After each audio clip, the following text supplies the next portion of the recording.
So tonight's video, what we're talking about? Well, we're going to dive into something about Ethereum, which has caught my attention, given that the largest position of shorts has been opened on Ethereum. That's going to get my attention because that could give us the clue what could be happening in the future. I'm going to be breaking down Bitcoin price action for a holder. I'm going to be helping you understand why a specific zone in the chart is going to lead you to understand if Bitcoin is being primed to move up or it's getting ready to just roll over. So let's get with the party, ladies and gentlemen, understand exactly what is going on in this mad world we call crypto. Check this out. So I'm going to be making reference to this 50 EMA right here, which is this blue line, and of course this purple cloud area, which is what we call the 50 EMA on the hybrid system. Now, let me draw your attention to something. You may have noticed today in the stock market that there's been a lot of activity happening, and you can see in front of you on the prime book, cumulative US net trading volume shows where the money is actually going. And you can see there's lots of buying happening and not too much selling. That is a cause for concern for me. Why? Well, you remember earlier on I was talking about how the NASDAQ is building up distribution days and selling at the highs. Well, when we actually look at the NASDAQ, you can see here that we've got lots of selling happening at the top side, okay? Well, according to this, it's not really saying that we do have that much selling, okay? But it's flipped. Think about it. Smart money sells at the highest point. Dumb money buys at the highest point. If you're an investor and you've been buying from the lows, where are you going to be selling? You're going to be selling at the highs, which makes sense as to why this US net trading flow is showing that there's a lot of buying right now. The majority of this volume is coming in from retail. We know that to be the case with Bitcoin because if you go over to here, the Coinbase Premium Index is suggesting that there's lots of flavor going into Bitcoin. People are buying. Remember, this chart right here, you want to focus when it's red. That's when you want to buy. Going into the order flow of Bitcoin, you can see here, we've got a lot of bids. They want Bitcoin lower. And then you go even further down, we've got this big fat order around 69 million coming into play on Bitcoin. It's, well, where is it? It's even lower, isn't it? Oh, we've got 30 million right there on the 84,000 zone. And I do believe it's around the 79,000 region where we've got that big order. Here we go. There it is. $69 million, man. What a number that is. I mean, 78K for a Bitcoin price. I mean, it's still deemed as a discount, but let me just bring to your attention the story behind the actual 50 EMA that I want the holders to be aware of. When you study this 50 EMA cloud, you tend to find that the more time it spends at the upper band of the cloud, the more likely you're going to be seeing price going away from it. For example, you see right here where most of the candlesticks closed higher in this range. So you can see this one spiked above it, came down. This one came above it, came down. This one closed strongly above in that cloud. So did this one, and this one, and this one, with the exception of these two. And then you had these two candlesticks, which effectively ended up sending Bitcoin higher. Okay. Now where we are is a little bit of a different story. We have got Bitcoin's price action showing the majority of the time staying below this 50 EMA cloud. Price is unable to get above that point. If you count 1, 2, 3, 4, 5, 6, 7, 8, 9 candlesticks, of the 9, okay, there's only really been one of those candlesticks that has been able to close above that point. And even when it did close above it, the next candle brought price all the way back down again. So if you're a holder of Bitcoin trying to work out if now's the time to buy, given that all the hype behind Bitcoin is showing that it's going to move up, you want to really wait for Bitcoin to clear this cloud. That means it needs to close above the 50 EMA line and close into the upper band of this cloud 3 days in a row. Okay? You really want to see it closing 3 days in a row into the upper band of this cloud before you even consider buying. Why? Because if you do see it closing above this point for 3 days straight, then there's a good chance that momentum is going to continue higher and Bitcoin's going to start attacking the previous ranges that you've got all the way up here. Go back in the chart and look at it. 1, 2, 3. That ended up leading Bitcoin higher to go and take out the all-time high. Let's go back again. 1, 2, 3. That led Bitcoin to mark above and clear out that range. Let's go again. 1, 2, 3. Led Bitcoin up. Right?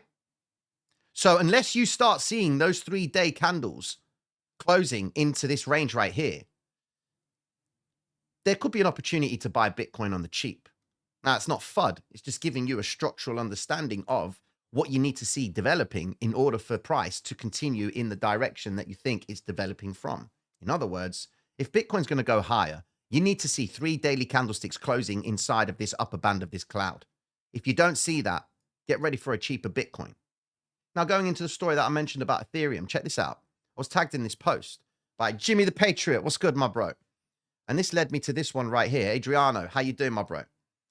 Adriano shared this bar chart saying that speculators have built the largest ETH short position in history. That would then make sense why Ethereum isn't going anywhere. Okay, look at it. Where is Ethereum? It's trading away from the 50 EMA cloud. Now, I'm not saying this stuff about Ethereum because I want you to be all concerned and, oh, wow, it's FUD. No, it's not. We're working on factual information right now. This right here, it's saying it. The CFTC, CME, Ether, cash settled, leveraged, net totals. It's there. They've got a big short position. Going back into the Ethereum chart on the daily, it does look like it wants to try and break down. It's not really seen the success of climbing higher. At minimum, you'd expect Ethereum to try and come up towards this red vector candle, which would then effectively lead price to the rise and then the continuation back down again. Because that's what they do. They build their longs and then they offload those longs and then it hits an area like this and then it rolls back down again. I guess the most important interest area, should I say, for Ethereum would be the 2K mark. It's tried to go to that point twice, once here and then this point right here. Now, you know, World Liberty has been buying Ethereum. That's cool. But remember, they're buying a lot of Ethereum. And if you're buying nearly $200 million worth of Ethereum, then drawdown is not really a problem for you. But for the retail trader, he's going to be looking at this thinking, when am I going to start buying Ethereum in the anticipation it's going to start going up? Well, going into the week, we know we got CPI data coming out. Go back to the idea that Bitcoin needs to close above that 50 EMA cloud zone that we've got over here. If we're not seeing that close above that 50 EMA cloud, then Bitcoin's more than likely going to go lower. But what I expect from Bitcoin is a nice sharp drop to the downside. You can see that that's what they're looking at trying to do. You've got this wick right here and you've got this wick right here. I'd expect Bitcoin at some point to try and sweep the liquidity lower to then try and come back up again because the bids are picking up. Okay, remember that $69 million bid right there, happy days. We go further up, we got more, 14 million right there at 83. And you go even further, 10 million at 85. Go up here a bit, you got 4 million at 87, and there's a cluster of orders inside of this range right here between the 90,000 and the 91,000. It's all picking up for Bitcoin to get picked up on a cheap, all right? Just remember, when Bitcoin goes down, there is a great chance that the guys who are bidding Bitcoin inside of these zones are going to step in and hold price, and price is then going to offer out, and then price is going to go and climb higher. That's why I would be expecting Bitcoin to sweep lower to come back up again. Because if they're truly holding Bitcoin and BlackRock not selling the Bitcoin, or investors in the ETF not selling the Bitcoin, it means that they are anticipating that that's something that could happen later on. So the second you start seeing Bitcoin going down, which is what we have seen it do, it has been going down and BlackRock has been buying. So that tells me that we're going to be in for another move lower, which is then going to trigger even more investors to start buying the BlackRock ETF. That means BlackRock's buying the ETF, the Bitcoin. Bitcoin, in principle, should then start finding support and climb back up again. When you put all this logic together, ladies and gentlemen, it can be a little bit crazy and you're thinking, oh my God, where are we in terms of the world and what's going on macroeconomically speaking? Well, we know Trump has got this 25% tariff on aluminium and, of course, steel. So anyone that is savvy to it, go and check out aluminium stocks, okay? Because depending on how impactful these tariffs are going to be, it's going to be marking up the cost of aluminium. Now, when you've got that information about the tariffs, you then go and think about what's going on in terms of interest rates. The cost of borrowing is still high. And that's why gold is still climbing up, because they're going to be anticipating that the cost of borrowing is going to come down at some point, but investors are seeking the safe haven of gold. So as long as gold keeps on pumping up and Bitcoin isn't, it tells you that investors are not seeing Bitcoin as a safe haven, which is what you don't want. You don't want Bitcoin to be a safe haven. You want Bitcoin to be a high risk speculative asset. Why? Because that's the only way Bitcoin's going to shoot up. Otherwise, you're going to get Bitcoin trading sideways and you ain't going to get no moonshot from Bitcoin or the parabolic candle. You want Bitcoin to be a high risk speculative asset, because then that's when people are like, you know what? We got money on the table. Money is cheap. Interest rates down. Let's start buying Bitcoin. Happy days. And then it starts to pump. If you notice gold, it does tend to make a move up and then it comes down and consolidates for a long period of time. Then it makes a big move up. Why? Because it's the macros kicking in. Investors are seeking the safe haven, which is what they have been doing for many years when they trade gold. But when it comes to Bitcoin, you got to really say to yourself, is Bitcoin in that category of gold just yet? You don't want it to be a safe haven. No, you want it to be the high risk asset. Now, given it is a high risk asset, it means that it's subject to sharp moves lower. So in other words, at what point or what price is Bitcoin really going to trigger people into the belief that it is valuable at that point in time? Maybe 80K, maybe 75, maybe even lower. But with the trajectory that Bitcoin has, it doesn't matter because people will still keep on buying it. It might not move up the way you want it to, but I can promise you when it comes down, it's always going to grab someone's attention. And that's where Bitcoin's going to be able to reverse and move back up. That's why as a spot holder, you got to say to yourself, do I want to play the long game of Bitcoin or am I going to earn more money on Bitcoin grabbing it when it makes a drop down and then reverses back up?